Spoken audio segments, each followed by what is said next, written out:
কাস্তি বানাও, নৌকা বানাও। নূহ নবী নৌকা বানানোর পদ্ধতি জানে না। আল্লাহ জিবরাইল আমিনকে পাঠালেন, জিবরাইল আমিন আসলেন, পদ্ধতি শেখালেন। যখন নৌকা বানাচ্ছে, কওমের মানুষরা বিদ্রুপ করছে। ওই মুরতাদেরা যারা ৯৫০ বছর ধরে নূহ নবীর মুখ থেকে আল্লাহর তাওহীদের বাণী শুনে আল্লাহকে মানেনি, নূহ নবীকে নবী বলে মানেনি, তারা ব্যঙ্গ করতে লাগলো। শুকনো মরুভূমির উপরে নূহ নবী নৌকা তৈরি করে, মাথা খারাপ হয়ে গেছে। আল্লাহ পাক এবার আদেশ করলেন, কাশতি রেডি। জমিনকে বললেন, এই জমিন, তোমার গর্ভের পানিকে তুমি বাহির করো। আসমানকে বললেন, আসমান, বিরতিহীন বর্ষণ শুরু করে দাও। আসমান থেকে পানি বর্ষণ হতে লাগলো, জমিনের পানি উত্তোলন হতে লাগলো। প্রচন্ড পানি, ধারাবাহিক, কন্টিনিউয়াসলি পানি বর্ষণ। নূহ নবী নিজের সঙ্গীদের, পরিবারদেরকে নিয়ে কাশতিতে উঠলেন। ওনার ৪ জন সন্তান, ৩ জন ঈমান এনেছিল, একজন আনেনি, কেনান। নূহ নবী বলছে, বেটা এখনো ফিরে এসো, আল্লাহর দিকে ফিরে এসো, আল্লাহর তাওহীদের বাণীকে গ্রহণ করো। আল্লাহর আযাব কিন্তু তোমাকে ছাড়বে না, আল্লাহর ওয়াদা কিন্তু সত্য, আল্লাহ ছাড়বে না, আল্লাহর আযাব কিন্তু তোমাকে বাঁচাবে না। বলল, না, আমি এই স্রোত থেকে কোনো পাহাড়ে গিয়ে আশ্রয় নেব, তুমি যাও, বেরিয়ে যাও, আমি তোমার মতদর্শকে মানি না। বলুন নাউযুবিল্লাহ মিন যালিক।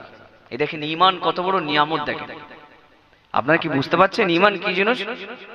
নবী নূহ আলাইহিস সালাতু ওয়াস সালামের 4 ছেলের মধ্যে এক ছেলে কেনান, সে কি বলছে, আমি তোমার মতবাদ, তোমার বিশ্বাসকে আমি মানলাম না, আমি স্রোতের সঙ্গে ভেসে পাহাড়ে গিয়ে আশ্রয় নেব, তোমার নৌকাতে উঠবো না। প্রচন্ড এক ঢেউ, তরঙ্গ এসে চোখের সামনে নিজের ছেলে পানির মধ্যে অতলে চলে গেল। আমার ভাইরা, নূহ নবী ৪০ দিন পর্যন্ত কাশতিতে, নৌকার মধ্যে নিজের কওমদেরকে নিয়ে, মুখলিস মুমিনদেরকে নিয়ে, খোদা ভীরুদেরকে নিয়ে, আল্লাহ ওয়ালাদেরকে নিয়ে, আল্লাহর আদেশ মেনে নূহ নবী নৌকার মধ্যে অবস্থান করতে লাগলেন। আল্লাহ পাকের নবী নূহ আলাইহিস সালাতু ওয়াস সালাম তার কওমকে আল্লাহ পাক ধ্বংস করে দিয়েছিল, নাফরমানদেরকে আল্লাহ ধ্বংস করে দিয়েছিল, অবাধ্য বান্দা বান্দীদেরকে আল্লাহ পাক সমূলে নিশ্চিহ্ন করে দিয়েছিল, তাদের বংশকে আল্লাহ নির্বংশ করে দিয়েছিল, গোটা জাতিকে আল্লাহ ধ্বংস করে দিয়েছিল। কেবলমাত্র নূহ নবীর সঙ্গী যারা মুখলিস মুমিন, তারা ওই দিনে নাজাত পেয়ে গিয়েছিল। ৪০ দিন পেরিয়ে গিয়েছে, নবী নূহ আলাইহিস সালাতু ওয়াস সালাম রব্বুল আলামিন আল্লাহ পাকের দরবার শরীফে আরজ করতে লাগলেন, ও দয়াময় আল্লাহ, আমি নূহ, আমার খাদ্য সামগ্রী স্বল্প হয়ে আসছে, আল্লাহ এই পানি কি জমিনের এই পানি কি কমবে না? আসমানের এই পানি কি বর্ষণ বন্ধ হবে না?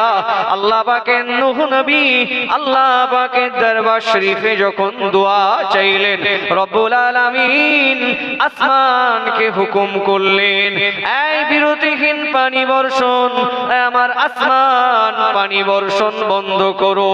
জমিনকে আল্লাহ পাক হুকুম করলেন, এই জমিন, গর্ভের মধ্যে পানিগুলো তুমি শুষে নাও। পানিগুলো জমিন শুষে নিতে লাগলো, আসমানের পানি বর্ষণ বন্ধ হয়ে গেল। নূহ নবী আলাইহিস সালামের ওই নৌকাটা জুদি নামক পাহাড়ে গিয়ে নোঙর করেছিল।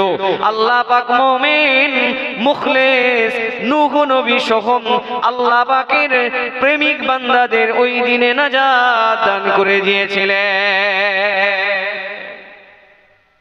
আচ্ছা, নূহ নবীর যুগে যে আল্লাহ পাক আযাব দিয়ে গোটা জাতিকে ধ্বংস করে দিয়েছিলেন, ওই আল্লাহ আজও আছে তো না নাই?